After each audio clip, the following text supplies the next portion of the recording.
जीवनातील कोणतेही वादळ तुम्हाला हलवू शकणार नाही. फक्त ख्रिस्ताच्या सुवार्तेवर, जी तुम्हाला मरणानंतरच्या जीवनाबद्दल खात्री देते, तिच्यामध्ये दृढ राहा. काय आम्ही दृढ आहोत? उपासना उपासना उपासना उपासना प्रभुची करो उपासना प्रभुची करो उपासना उपासना उपासना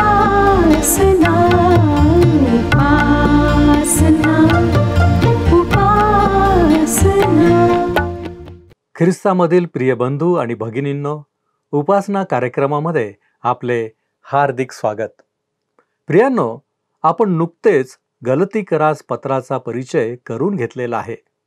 आपण पाहिले होते की पौलाने गलतीकरास ठणकावून सांगितले होते, त्यांना सांगण्यात आलेली सुवार्ता ही अत्यंत शुद्ध होती आणि म्हणूनच त्यांनी इतर सुवार्ता स्वीकारू नये अशी पौलाची भूमिका होती. आज आपण पुढील भाग पाहताना आपणास समजेल की ती सुवार्ता मानवी शिकवणीवर आधारित नसून ती थेट येशू ख्रिस्ताच्या प्रकटीकरणावर आधारित आहे, असे पौलाने म्हटले. याचे समर्थन याकोब, पेत्र आणि योहान यांनीही केले. ते समर्थन काय होते इत्यादी गोष्टी पाहण्यासाठी प्रियांनो, आपण आपल्या अध्ययनाची सुरुवात करूया. श्रोत्यांनो, ह्या दिवसांमध्ये आम्ही गलतीकरास पत्र ह्याचं अध्ययन करीत आहोत आणि आम्ही पाहिलं की कशा प्रकारे पॉल स्वतःचे प्रेषितपण सिद्ध करीत आहे. या पत्राच्या विषयाची मांडणी केल्यानंतर पॉल आता काही वैयक्तिक गोष्टी आम्हाला सांगणार आहे. या गोष्टी त्याच्या अरेबियातल्या, येरुशलेमेतल्या अनुभवांविषयी व अंत्योखियातील त्याच्या पेत्राबरोबरच्या अनुभवाविषयी आहेत. या सर्व गोष्टींचे वर्णन येथून पुढच्या भागात म्हणजे 2ऱ्या अध्यायापर्यंत केलेले आहे. वाचूया श्रोत्यांनो, गलतीकरास पत्र 1 अध्याय 11 वचन. कारण बंधूंनो, मी तुम्हास हे कळवितो की मी सांगितलेली सुवार्ता मनुष्याच्या सांगण्याप्रमाणे नव्हे. या ठिकाणी पॉल पुन्हा एक वार सांगत आहे की त्याने ही सुवार्ता मनुष्याच्या व्यवहाराप्रमाणे सांगितलेली नाही आणि तो कोणा मानवाने केलेल्या नेमणुकीमुळे प्रेषित बनलेला नाही, तर त्याचे प्रेषितपण व त्याची सुवार्ता ही देवापासून आलेली आहे. 1 अध्याय आणि 12 वचन पहा. कारण ती मला मनुष्यापासून प्राप्त झाली नाही आणि ती मला कोणी शिकविलीही नाही, तर येशू ख्रिस्ताच्या प्रगटीकरणाने ती मला प्राप्त झाली. स्पष्ट आहे श्रोत्यांनो की पौलाला सुवार्ता प्रगटीकरणाच्या द्वारे थेट येशू ख्रिस्ताकडून प्राप्त झाली व त्याचे वर्णन प्रेषितांची कृत्ये या पुस्तकात दिले आहे. 1 अध्याय 13 आणि 14 वचने पुढे सांगतात. यहुदी धर्मातल्या माझ्या पूर्वीच्या वर्तणुकीविषयी तुम्ही ऐकले आहे की मी देवाच्या मंडळीचा पराकाष्ठेचा छळ करीत असे व तिचा नाश करीत असे, आणि माझ्या पूर्वजांच्या संप्रदायांविषयी मी विशेष आवेशी असल्यामुळे माझ्या लोकातल्या माझ्या वयाच्या पुष्कळ जणांपेक्षा यहुदी धर्मात मी पुढे गेलो होतो. पॉल या ठिकाणी गलतीकरांना त्याच्या स्वतःच्या परिवर्तनाची आठवण करून देत आहे. तो त्याच्या यहुदी धर्माविषयी अत्यंत आवेशी होता, परंतु त्याला त्या धर्माद्वारे नव्हे तर त्या धर्मापासून तारण प्राप्त झाले होते. पुढे तो एक सुंदर विधान करीत आहे. वाचूया गलतीकरास पत्र 1 अध्याय 15 ते 17 वचने. तरी ज्या देवाने मला माझ्या मातेच्या उदरातून जन्मल्यापासून वेगळे केले व आपल्या कृपेने बोलाविले, त्याला आपल्या पुत्राला माझ्या ठाई प्रगट करणे बरे वाटले, अशासाठी की मी परराष्ट्रीयांमध्ये त्याच्या सुवार्तेची घोषणा करावी. तेव्हा मानवांची मसलत न घेता आणि माझ्यापूर्वी झालेल्या प्रेषितांकडे येरुशलेमेस वर न जाता मी लागलाच अरबस्थानात निघून गेलो व तेथून दमिश्कास पुन्हा परत आलो. श्रोत्यांनो, पौलाने स्पष्ट म्हटले आहे की जेव्हा देवाला हे बरे वाटले, म्हणजे पौलाचे पाचारण हे देवाच्या इच्छेनुसार होते आणि पौलाला थेट येशू ख्रिस्ताकडून सुवार्ता मिळाली. असे अनेक धर्मतत्वज्ञानांचे मत आहे की पौलाला अप्रतिम बुद्धी सामर्थ्य प्राप्त झाले होते. काही वर्षांपूर्वी एका विद्वानाने असे मत मांडले की पौलाचा मोशेच्या नियमशास्त्राचा व ग्रीक तत्वज्ञानाचा सखोल असा अभ्यास होता आणि या दोन्हींचा मिलाप ख्रिस्तीत्वाच्या स्थापनेत केला. परंतु हे मत अत्यंत चुकीचे आहे, कारण पवित्र शास्त्रात नोंदलेली पौलाची स्वतःची विधाने ते मत सिद्ध करीत नाहीत, तर ते खोडून टाकतात. गलतीकरास लिहिलेल्या पत्रात पौलाने स्पष्ट सांगितले आहे की त्याचे प्रेषितपण व त्याला मिळालेली सुवार्ता खुद्द देवपिता व प्रभू येशू ख्रिस्त यांच्याकडून प्राप्त झाली. आता 18वं वचन पहा. मग 3 वर्षानंतर मी केफाला भेटावयास यरुशलेमेसवर गेलो व त्याच्याजवळ 15 दिवस राहिलो. हीच नोंद आम्हाला प्रेषितांची कृत्ये या पुस्तकात पाहायला मिळते. प्रेषितांची कृत्ये 9वा अध्याय 26 ते 29 वचने. प्रेषितांची कृत्ये 9वा अध्याय 26 ते 29 वचने. मग तो यरुशलेमात आला तेव्हा त्याने शिष्यांबरोबर मिळण्या मिसळण्याचा प्रयत्न केला, परंतु हा शिष्य आहे असा विश्वास न धरता ते त्याला भिवू लागले. तेव्हा बर्नबा त्याला प्रेषितांकडे घेऊन आला आणि त्याला वाटेत प्रभूचे दर्शन कसे झाले, हा त्याच्याबरोबर कसा बोलला आणि दमिश्कात त्याने येशूच्या नावाने धैर्याने कसे भाषण केले हे त्याने त्यास सांगितले. तेव्हा तो यरुशलेमात काही दिवस प्रभू येशूच्या नावाने धैर्याने बोलत त्याचबरोबर जात येत असे. आणखी हेलेननी यहूद्यांबरोबरही वादविवाद करीत असे. तेव्हा ते त्याला मारावयास यत्न करू लागले. श्रोत्यानो, हे सर्व जमेस धरता लक्षात येते की पौलाने जवळजवळ 3 वर्षे वाळवंटात काढली. परमेश्वर त्याच्या लोकांना कशा प्रकारे प्रशिक्षण देतो हे पाहणे मनोवेधक असते. त्याने मोशेला अरण्यात प्रशिक्षण दिले. अब्रामाला त्याने एकमेव अशा ठिकाणी प्रशिक्षण दिले. एलियाला देखील अशाच प्रकारचा अनुभव आला. दावीद जसा शौलाच्या भयाने रानोरान भटकत होता, तशा स्थितीत देवाने त्याला शिकवले. पौलाला देखील परमेश्वराने वाळवंटात नेऊन प्रशिक्षण दिले. पुढे पौल आता 1 अध्याय आणि 19व्या वचनात म्हणतो, परंतु प्रेषितातील दुसरा कोणी माझ्या दृष्टीस पडला नाही, मात्र प्रभूचा बंधू याकोब माझ्या दृष्टीस पडला. असं दिसतं की या दरम्यान पौलाचा पेत्र व याकोब या प्रेषितांशिवाय इतर कोणाशीही संपर्क आला नाही आणि त्याला त्यांच्यापासून काही मिळाले नाही. 20व्या वचनामध्ये तो सांगतो, तर पहा, तुम्हास मी जे लिहित आहे ते खोटे लिहित नाही, हे मी देवास समक्ष सांगतो. पौल आपले म्हणणे सत्य आहे हे देवाच्या समक्षतेमध्ये ठासून सांगत आहे. पुढे 21 ते 24 वचने. मग सुरिया व किलिकिया ह्या प्रांतात मी आलो, तेव्हा ख्रिस्तामध्ये असणाऱ्या यहुद्यातील मंडळास माझी तोंड ओळख नव्हती. त्यांच्या ऐकण्यात एवढेच येत असे की पूर्वी आपला छळ करणारा ज्या विश्वासाच्या मागे नाश करीत असे, त्याची तो आता घोषणा करीत आहे. तेव्हा ते माझ्यावरून देवाचे गौरव करीत असत. श्रोत्यानो, आम्हाला ह्या ठिकाणी दिसतं की कशा प्रकारे नवीन करारातून पौलाची जी माहिती आम्हाला मिळते त्यावरून काही गोष्टी स्पष्ट होतात. पहिली अशी की पौल एक अहंकारी परुषी होता. तो बुद्धिमान असून मोशेच्या नियमशास्त्रात पारंगत होता. तो असामान्य तरुण असून आपल्याला सर्व ज्ञान आहे असा आत्मविश्वास असणारा होता. तो विश्वासणाऱ्यांचा तिरस्कार करून त्यांचा छळ करीत असे. त्याच्या आयुष्याला एक प्रचंड मोठे वळण तो दमिश्काच्या वाटेवर असताना लागले व या अहंकारी पुरुषाला समजले की तो येशूविषयी अज्ञानी आहे आणि येशूला ओळखणे म्हणजेच जीवन आहे. जेव्हा त्याची येशूशी ओळख पटली तेव्हा त्याला काही काळ अरबस्थानात घालवावा लागला. त्याच्या परिवर्तनाचा तो एक कठीण काळ होता. त्यानंतर मात्र तो पवित्र आत्म्याच्या सामर्थ्याने चालू लागला आणि तो केवळ देवासाठी जगू लागला. परमेश्वराने त्याला तोडले, मोडले, हव्या तशा आकाराचे पात्र त्याला बनवले. पुढे त्याने जी येशूची सुवार्ता गाजवली तिला यरुशलेमेतल्या प्रेषितांकडून मान्यताही मिळाली.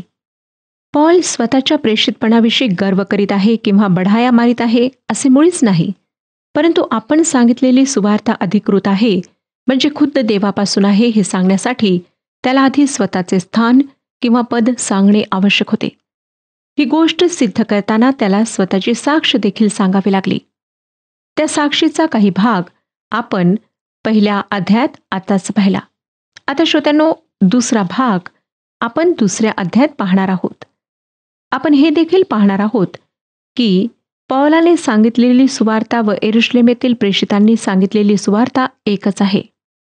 त्याचप्रकारे पौलाला अन्य शिष्यांसोबत यरुशलेमेत जो अनुभव आला तो सुद्धा आपण आता पाहणार आहोत. 2 अध्याय 1 वचन पहा. नंतर 14 वर्षांनी बर्नबाबरोबर मी पुन्हा यरुशलेमेस वर गेलो. मी आपल्याबरोबर तीतालाही घेतले होते. प्रेषितांची कृत्ये या पुस्तकाच्या 15व्या अध्यायामध्ये या एका मोठ्या वादाविषयी मोठी सभा भरविली गेल्याची नोंद आहे. या सभेसाठी पौल आपल्यासोबत तीताला घेऊन गेला. तीत हा एक यहुदी तर असून तरुण प्रचारक होता आणि या सभेचा चर्चेचा विषय हा होता की मानवाचे तारण देवाच्या कृपेने होते की मोशेच्या नियमशास्त्राच्या पालनाने होते. तीत यहुदी तर होता आणि त्याची सुनता झालेली नव्हती. त्याची सुनता केली जावी काय हा महत्वाचा निर्णय या सभेत ठरणार होता.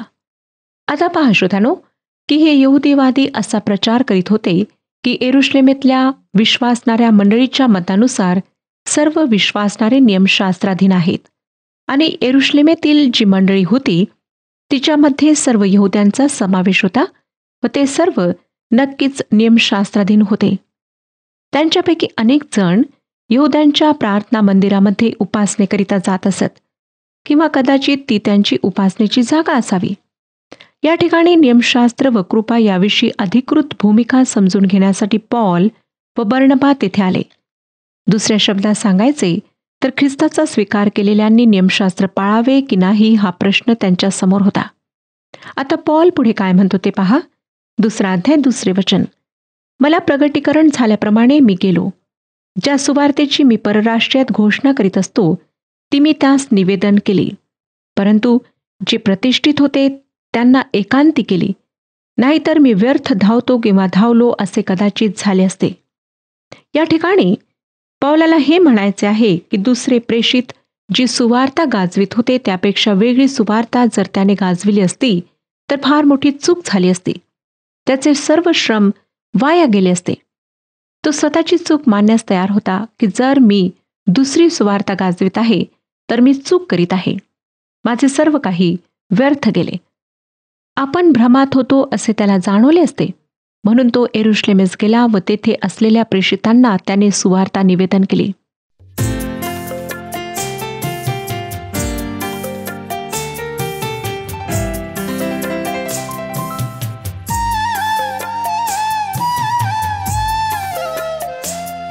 तू साज माझ्या जीवाचा आहेस गीत मनाचा. तू साज माझ्या जीवाचा आहेस गीत मनाचा.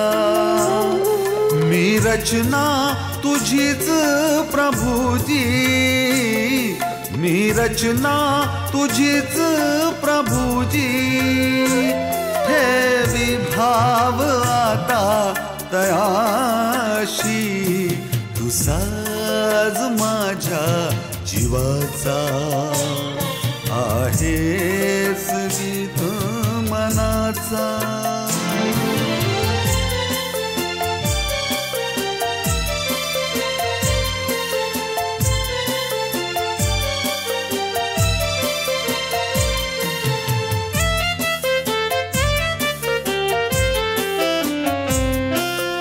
येशूची प्रीती वर्णी त्रिभुवनात वानीती. सदा नवीती वाटी ती मलाही आता वदावी. प्रीती प्रभूची गावी, प्रीती प्रभूची गावी. त्याची ही कृत्ये वर्णावी. तू साज माझ्या जीवाचा आहेस गीत मनाचा.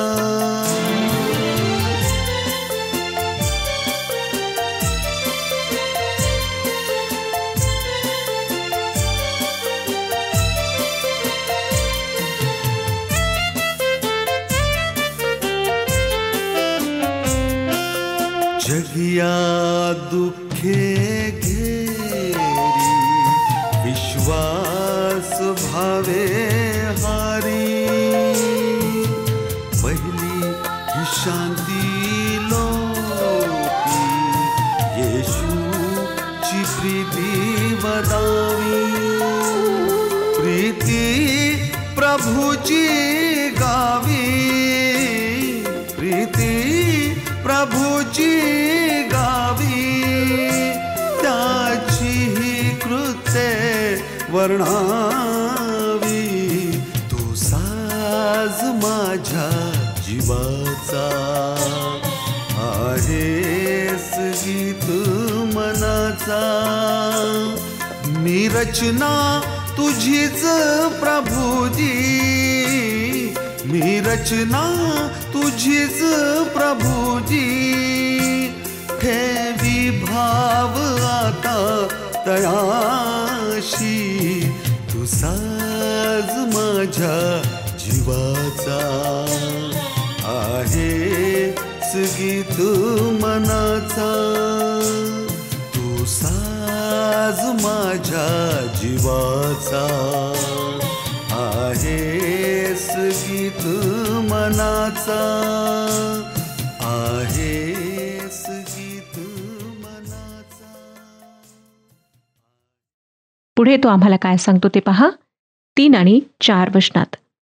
तथापि माझ्याबरोबरचा तीत हा हेलेनी असताही त्याला देखील सुनता करून घेण्यास भाग पाडण्यात आले नाही आणि गुप्तपणे आत आणलेल्या खोट्या बंधूंमुळे देखील भाग पाडण्यात आले नाही.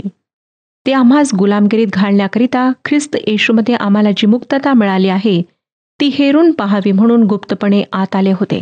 श्रोत्यानो, हेरगिरी करण्यासाठी किंवा चुका शोधण्यासाठी जसे आजही मंडळीमध्ये आगंतुक शिरतात तसे पॉल सुवार्ता सांगत असताना त्याच्या समूहात काही खोटे विश्वासणारे शिरले. या नवीन ख्रिस्ती विश्वासणाऱ्यांना ख्रिस्तामध्ये किती स्वातंत्र्य आहे ते शोधण्याचा त्यांचा हेतू होता. आणि तीत हा तरुण प्रचारक यहुदी तर होता, त्याचा त्यांना शोध लागला आणि तो यहुदी तर असूनही पौलाने त्याची सुनता करवली नव्हती. आता त्यांनी याविषयी प्रश्न उपस्थित केला होता. विश्वासणाऱ्यांनी मोशेच्या नियमशास्त्राच्या अधीन असणे आवश्यक आहे काय, हा तो प्रश्न होता. हा प्रश्न पौलाने यरुशलेमेच्या प्रेषितांसमोर मांडला आणि या प्रश्नावर चर्चा केल्या. नंतर या प्रेषितांच्या समूहाने किंवा सभेने तीताला सुनता करवण्याची जबरदस्ती केली नव्हती. त्यांनी खोट्या विश्वासणाऱ्यांचे ऐकले नाही आणि समजा त्यांनी या खोट्या विश्वासणाऱ्यांचे म्हणणे मान्य केले असते तर सर्व विश्वासणारे पुन्हा मोशेच्या नियमशास्त्राच्या बंधनाखाली आले असते आणि देवाच्या आत्म्यामध्ये व ख्रिस्तामध्ये जे स्वातंत्र्य आहे ते त्यांना उपभोगता आले नसते. श्रोत्यानो, मला तुम्हाला पुन्हा एक वार सांगू द्या की आमच्या तारणप्राप्तीसाठी आम्ही मोशेच्या नियमशास्त्राचे पालन करण्याची गरज नाही. आम्हाला देवाच्या कृपेने येशू ख्रिस्तावरच्या विश्वासाच्या द्वारे तारण प्राप्त होते व एकदा कृपेने तारण प्राप्त झाल्यानंतर आम्ही नियमशास्त्र पाळणे बंधनकारक नाही. पॉल 2 अध्याय आणि 5व्या वचनात म्हणतो, सुवार्तेचे सत्य तुम्हाजवळ राहावे म्हणून आम्ही त्यांना घटकाभरही वश होऊन मान्य झालो नाही. म्हणजे ते त्याच्या तारणाविषयी शंका घेत होते, परंतु पॉल त्यांना म्हणत आहे की तीताची सुनता होणे शक्य नाही. या खोट्या विश्वासणाऱ्यांनी म्हटले होते की हा तीत एक हेलेनी एका संपूर्ण यहुद्यांच्या मंडळीत वावरत आहे आणि त्याची सुनता देखील झालेली नाही. तो तुमच्यासारखाच तारण पावलेला विश्वासणार आहे हे पॉल त्यांना सांगत होता आणि नियमशास्त्राच्या व्यतिरिक्त त्याचे विश्वासाच्या द्वारे तारण झालेले आहे हे तो त्यांना पटवून देऊ इच्छित होता. तो तारणासाठी नियमशास्त्राच्या कोणत्याही भागाला अनुसरणार नाही असे त्याचे म्हणणे होते. पौलाने खरोखर फार धाडसी भूमिका घेतली होती. तो पुढे 6व्या वचनात पहा काय सांगतो. परंतु कोणीतरी प्रतिष्ठित म्हणून जे मानले जात होते ते कसेही असोत त्याचे मला काही नाही. माणसाला देव तोंडावरून मानित नाही. त्या प्रतिष्ठितांनी माझ्या सुवार्तेत काही भर घातली नाही. श्रोत्यानो, पॉल बर्नबा व तीत यांच्यासह यरुशलेमेतल्या प्रेषितांना या संदर्भात भेटला. त्याने आपली सुवार्ता त्यांना निवेदन केली. सर्व समस्या त्यांच्या समोर ठेवली. त्यांच्या एकूण चर्चेवरून असे सिद्ध झाले की ते स्वतःची सुवार्ता सांगत होते ती आणि पॉल जी कृपेची सुवार्ता सांगत होता ती एकच आहे व ते एकमेकांशी पूर्ण सहमत आहेत. ते गाजवत असलेली सुवार्ता एकच आहे. पुढे आपण इतर प्रेषितांप्रमाणेच योग्य सुवार्ता सांगत आहोत हे सिद्ध करण्यासाठी पॉल 7व्या वचनापासून ते 9व्या वचनापर्यंत काय म्हणतो पहा. 7 पासून 9 वचने. तर उलट जसे सुनता झालेल्या लोकांना सुवार्ता सांगण्याचे काम पेत्राकडे सोपविले आहे, तसे सुनता न झालेल्या लोकांना सांगण्याचे काम माझ्याकडे सोपविले आहे, असे त्यांनी पाहिले. कारण ज्याने पेत्राला सुनतात झालेल्या लोकात प्रेषितपणात चालवावयास शक्ती पुरविली, त्याने मलाही परराष्ट्रीयात तो चालविण्यास शक्ती पुरवली. आणि मला दिलेले कृपादान ओळखून याकोब, केफा व योहान हे जे आधारस्तंभ असे मानलेले होते, त्यांनी माझ्याबरोबर व बर्नबाबरोबर उजव्या हातांनी हस्तांदोलन केले. ते ह्यासाठी की आपण देवाच्या कार्यात सहभागी आहो हे दर्शवावे व आम्ही परराष्ट्रीयांकडे व त्यांनी सुनतात झालेल्यांकडे जावे. श्रोत्यानो, ह्या ठिकाणी सर्वात आधी आपण हे लक्षात घेऊया की पेत्राची सुवार्ता व पौलाची सुवार्ता अशा 2 वेगवेगळ्या सुवार्ता नाहीत. पेत्र व पौल यांची एकच सुवार्ता आहे. ते सुवार्तेविषयी सहमत आहेत. एकाला सुनती लोकांना सुवार्ता सांगायची होती, तर दुसऱ्याला बेसुनती लोकांना ती सुवार्ता सांगायची होती. पौल पुन्हा एकदा सांगत आहे की त्याला व पेत्राला सुवार्ता सांगण्यासाठी शक्ती देणारा एकच परमेश्वर आहे. म्हणजे त्याचे प्रेषितपण पेत्राप्रमाणे ख्रिस्ताकडून आहे. म्हणून पेत्राप्रमाणे त्याच्याही सुवार्ते सेवेला फळ आहे. पुढे आम्ही पाहिलं श्रोत्यानो की 8व्या वचनात तो काय म्हणतो. जेव्हा पेत्राने सुवार्ता सांगितली, बरेच लोक तारल्या गेले. जेव्हा पौलाने सुवार्ता सांगितली, बऱ्याच लोकांचे तारण झाले. दोघेही एकच सुवार्ता सांगत होते. हेच तत्व ज्या ठिकाणी ज्या काळात आम्ही राहत आहोत त्या काळाशी लागू पडते. आणि जर आम्ही हे तत्व लागू केले तर आम्हाला असे म्हणता येईल की खऱ्या ख्रिस्ती सेवेची पारख बढती नाही, परंतु सेवेचे जे परिणाम आहेत ते आहेत. देवाच्या लोकांना ही खात्री असली पाहिजे की ते अशा सेवेला सहकार्य देत आहेत जिचे परिणाम पाहायला मिळतात. जर परिणाम नाहीत तर सहकार्य व्यर्थ आहे.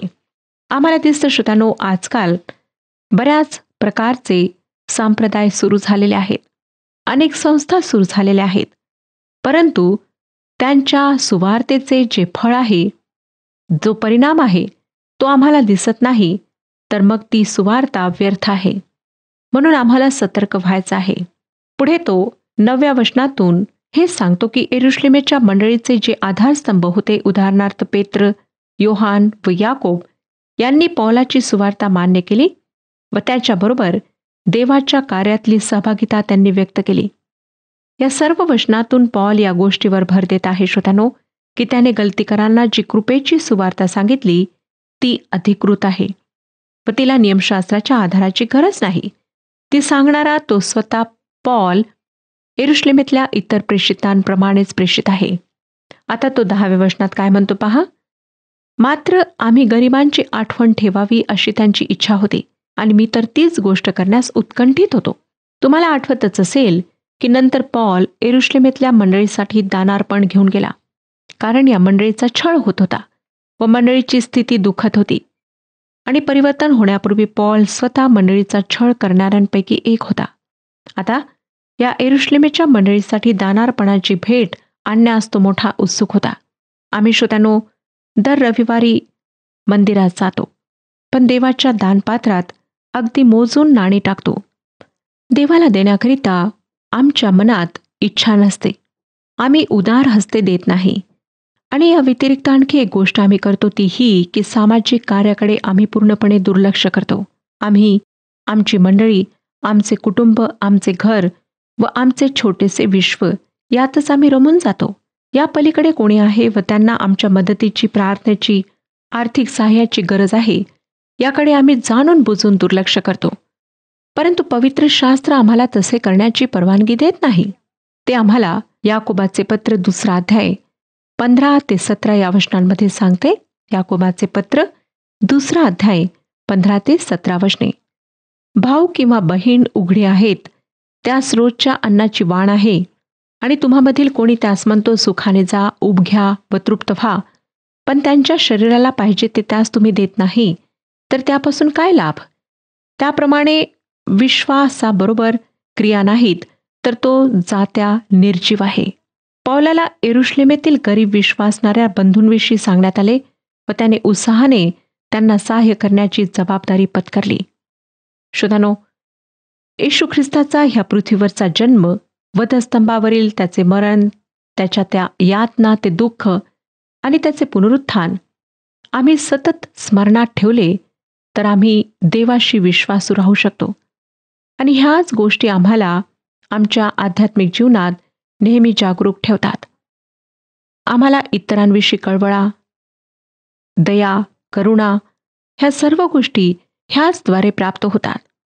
अनेक लोक बरेच काही बोलतात, परंतु जेव्हा करण्याची वेळ येते तेव्हा ते मागे फिरतात.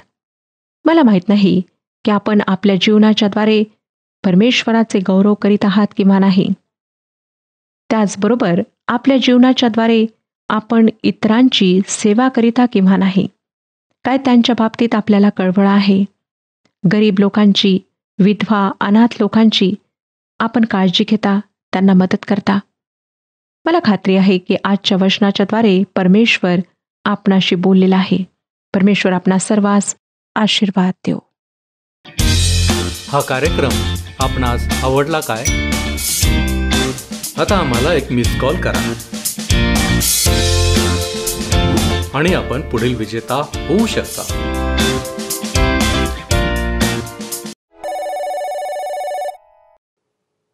प्रियानो, आपण पाहिले पौल यावर भर देतो की त्याची सुवार्ता देवाकडून आहे, मनुष्याकडून नव्हे, आणि ती त्याला येशू ख्रिस्ताच्या प्रगटीकरणाने प्राप्त झाली होती. ती सुवार्ता इतर प्रेषितांच्या सुवार्तेशी सुसंगत होती. विशेष म्हणजे या बाबतीत परराष्ट्रीयांचा पौलाला पाठिंबा होता. प्रियांनो, एक महत्त्वाचा मुद्दा आपण पाहिला की नियमशास्त्राद्वारे तारण नाही, या मतावर पौल ठाम होता. आज आपण विचार करू की आम्ही कोणत्या सुवार्तेवर विसंबून आहोत? खरी सुवार्ता आम्ही स्वीकारली आहे का? आणि त्यानुसार दैनंदिन जीवनात आमचे आचरण आहे काय? आपण आत्मपरीक्षण करूया. आपण प्रार्थना करू. आमच्यावरती प्रीती करणाऱ्या आमच्या महान प्रेमळ परमेश्वरा, धन्यवाद देतो, तुझी स्तुती करतो, तुझे आभार मानतो यासाठी की प्रभूजी येशू ख्रिस्त तू आम्हाला दिलास आणि त्याची सुवार्ता, त्याने जे आमच्यासाठी केलं, या सर्व गोष्टी ज्यावेळेस आमच्या समोर येतात प्रभूजी, आमचं जीवन बदलून जातं. या सुवार्तेबद्दल आम्ही तुझे आभार मानतो, तुला धन्यवाद देतो बापा. होय प्रभूजी, आमचं जीवन तुझ्या हातामध्ये आहे आणि म्हणूनच प्रभूजी आम्ही त्या विश्वासामध्ये आहोत की तू आम्हाला सहाय्य करणारा आणि प्रभूजी आमच्या जीवनामध्ये आम्हाला अधिक मदत करणारा, आमचं जीवन अधिक आशीर्वादित करणारा आमचा देव आमच्या बरोबर आहे. आणि म्हणून तुला धन्यवाद देतो प्रभूजी. येणाऱ्या आमच्या जीवनामध्ये प्रत्येक दिवशी, प्रत्येक क्षणाला तू आमच्या बरोबर राहा आणि प्रभूजी आमच्यामध्ये तो दृढ विश्वास राहावा आणि तुझं गौरव आमच्या जीवनाच्या द्वारे व्हावं, यासाठी आम्ही स्वतःला तुझ्या हाती सोपवतो. तारणारा प्रभू येशू ख्रिस्त याच्या गोड आणि गौरवी नावात ही प्रार्थना केली आहे, म्हणून तू ऐक.